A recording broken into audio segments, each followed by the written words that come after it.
જય શ્રી કૃષ્ણ, જય માતાજી બધાને. અને અત્યારે જો રોંઢે વિડિયાની શરૂઆત કરી છે. હમણાં થાય બપોર પછી જ વિડિયાની શરૂઆત થાય છે એવું છે. તો અત્યારે તો ઉતા હતા અને ઉઠી ગયા છે ને વિડિયાની શરૂઆત અત્યારે કરી. દીદી જો અહીં લેસન કરે છે. એ તારા અક્ષર જોવા દે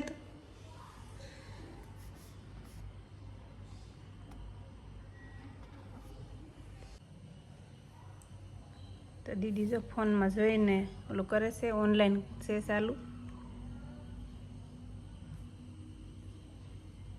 ફોનમાંથી કેમ થાય દીદી? દેખાય હરખું?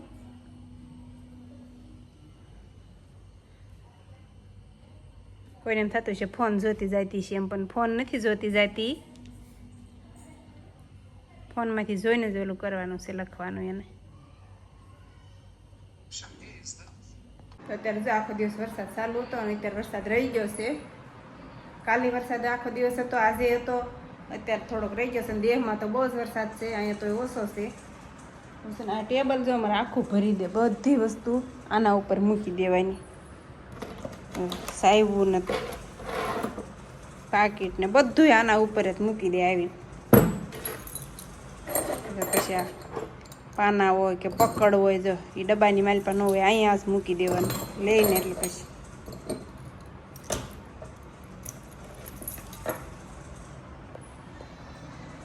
એવું છે ને, રૂમમાં અમારે તો છે ને ઘરમાં એમ અંધારું પડે છે, અંધાર જેવું છે ને, એટલે વરસાદ તો રહી ગયો છે પણ તો જ આમ અંધાર જેવું છે ને, એટલે કબાટ હરખો કરવો છે પણ કંઈ કપડાં બધા વિખાઈ જશે ને બ્લાઉઝ સિવાયને આવી જશે પણ કંઈ જોયા નથી જે કેવા આવ્યા છે એમ સિવાય મૂકી દીધા સામને લાવી.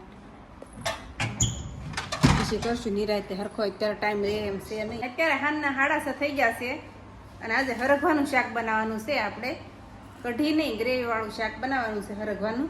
તો હરગવો લઈ લીધો છે, દેહમાંથી આવેલો છે હરગવો. તો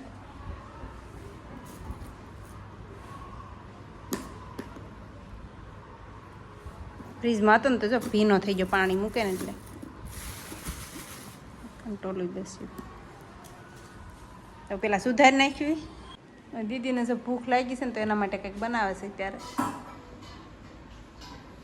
રાંધવાનું ચાલુ કરી દીધું છે શાક બનાવવાનું. તો હરખો સુધારી વાળો છે, કુકરમાં નાખી દીધો છે. અને હવે નાખી દે મીઠું થોડુંક, પછી બાફી નાખી. હરખો જો બફાઈ ગયો છે હવે, અને શાક વઘારવાનું ચાલુ કરી દીધું છે. કઢી બનાવતા હોય પેલા શાક બનાવી છે આપણે. સિંગદાણા ને એવું બધું નાખીને ગ્રેવી વાળું બનાવવાનું છે. લસણની કળી ને એવું બધું નાખી ચણાનો લોટી નાખવાનો છે, પણ એ કઈ રીતે નાખવાનો છે ને એ છેલ્લે આગળ નાખી પછી આપણે બતાવશું કઈ રીતે નાખવાનો છે. એ કઢી નથી કરવાની. તેલ આવી જાય એટલે ડ્રાય જીરાનો વઘાર કરીને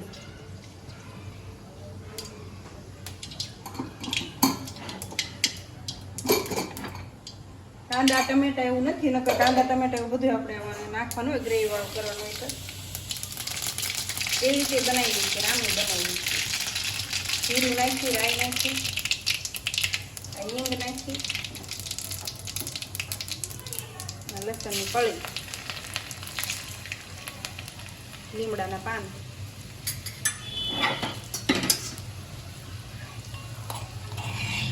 આદુ, મરચી, લસણ કઈ વસ્તુ ખાંડીને રાખીશું.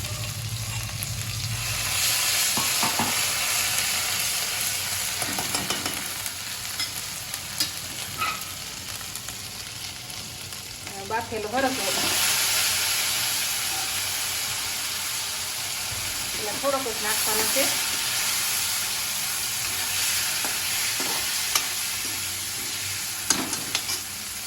બધો મસાલો નાખવાનો છે ને, એટલે હળદર, ધાણા જીરું, લાલ મરચું, જેટલું આપણે તીખું ખાતા હોય ને પ્રમાણે નાખવાનું. મીઠું, છાશ નાખ્યું. તો દહીં હોય તો દહીં નખાય, પણ દહીં નથી ને તો છાશ નાખ્યું છે.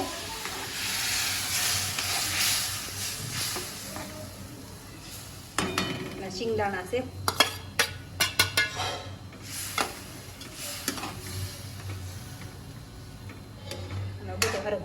નાખી દેવાનો છે. તો આમાં સેણ લોટ લઈ લીધો છે ને થોડી છાશ નાખી છે. હવે આમાં નાખવા છે આપણે ઘાટો રવો થાય ને એટલે એમ તો ઘાટો જ થાય છે શિંગદાણા છે ને એટલે પણ તો વધારે હાવ ઘાટો કરવા માટે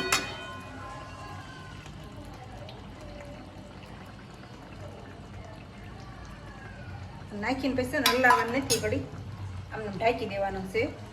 શાક એવું વસ્તુ બની ગયું છે અને ભાખરી બનાવવાની છે તો લોટ બાંધું છું. બાજરીનો લોટ છે ને તો બાજરીના રોટલા એને મજા આવે પણ બાજરીનો લોટ નથી ને તો હવે ભાખરી બનાવવાની છે આજે તો એવું છે. તો શાક બની ગયું છે.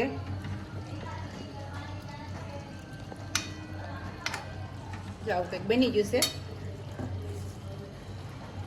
આવી રીતે પણ આપણે કઢી ન ભાવતી હોય ને તો આવી રીતે પણ બનાવીએ કે હરગવાનું શાક એમ તાજ આવી રીતનું બનાવ્યું છે.